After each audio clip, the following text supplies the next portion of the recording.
안녕하십니까, 길상의 법무사입니다. 오늘은 개인회생의 변제기간에 대해 알아보도록 하겠습니다. 개인회생에서 변제기간은 원칙적으로 3년입니다.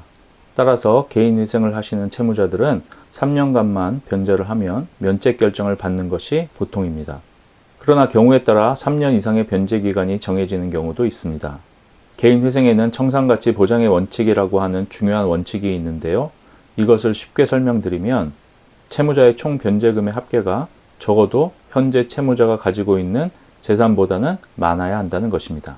총 변제금이 현재 채무자가 가지고 있는 재산보다 적다면 채권자의 입장에서는 지금 당장 채권 추심을 할 수 있는데 굳이 3년의 기간을 기다려줄 이유가 전혀 없기 때문입니다. 따라서 보통의 경우에는 변제기간이 3년이지만 총 변제금이 청산가치, 즉 현재의 내 재산보다 적다면 이것 이상으로 변제하기 위해서 부득이하게 변제기간을 3년 이상으로 정하게 되는 것입니다. 그런데 경우에 따라서는 재산이 없는데도 불구하고 청산가치가 늘어나서 변제기간이 3년 이상으로 정해지는 경우도 있습니다. 채무자가 주식 또는 코인에 투자하여 손실을 본 경우나 지나친 낭비 등으로 빚을 지게 된 경우, 그리고 채무자가 금융기관에서 대출을 받아 먼저 자기 지인의 채무를 변제한 편파 변제 등의 경우에는 법원은 그 금액만큼을 청산가치에 반영하라고 요구합니다. 그러면 재산이 없어도 청산가치가 늘어나기 때문에 변제기간이 길어질 수 있는 것입니다.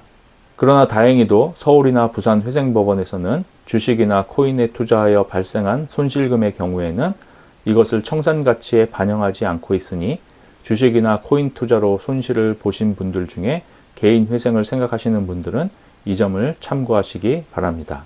또 내 재산은 아니지만 청산가치에 반영되는 것 중에 중요한 것으로 배우자 명의의 재산이 있습니다.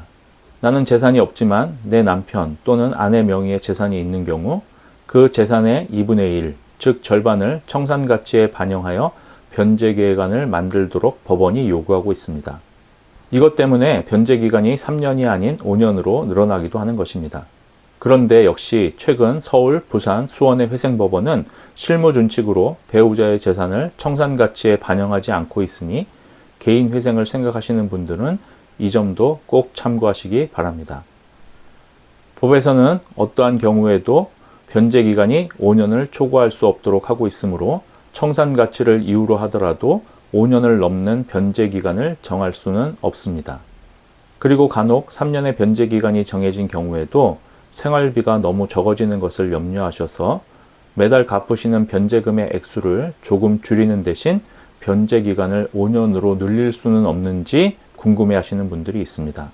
그러나 채무자는 변제기간 동안 가용소득의 일부가 아닌 전부를 제공하여야 한다는 가용소득 전부 제공의 원칙 때문에 변제금이나 변제기간은 채무자가 마음대로 선택할 수 있는 것이 아닙니다. 개인회생으로 당분간 어려움이 있더라도 변제기간만 잘 참고 견디면 모든 채무의 짐을 벗을 수 있습니다. 각오를 단단히 하시고 이 기간을 잘 버텨야 하겠습니다. 원칙적으로 변제기간은 3년이라고 말씀드렸습니다. 그런데 요즘 서울, 부산, 수원의 회생법원에서는 채무자의 신속한 사회복귀를 위해 3년 미만의 변제기간을 인정하고 있습니다. 우선 3년 미만의 변제기간 동안 원금의 전부를 변제할 수 있는 경우에는 이자를 변제하지 않더라도 3년 미만의 변제기간을 인정하고 있습니다.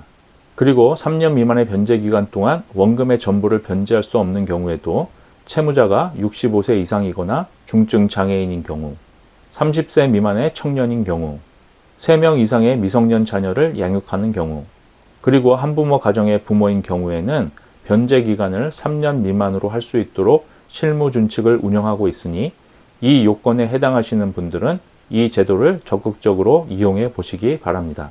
여러분, 중꺾마라는 말을 아십니까? 중요한 것은 꺾이지 않는 마음입니다. 개인회생을 준비하시는 분들에게 꼭 필요한 말인 것 같습니다. 날씨가 추워지고 있습니다. 건강 조심하시기 바랍니다. 감사합니다.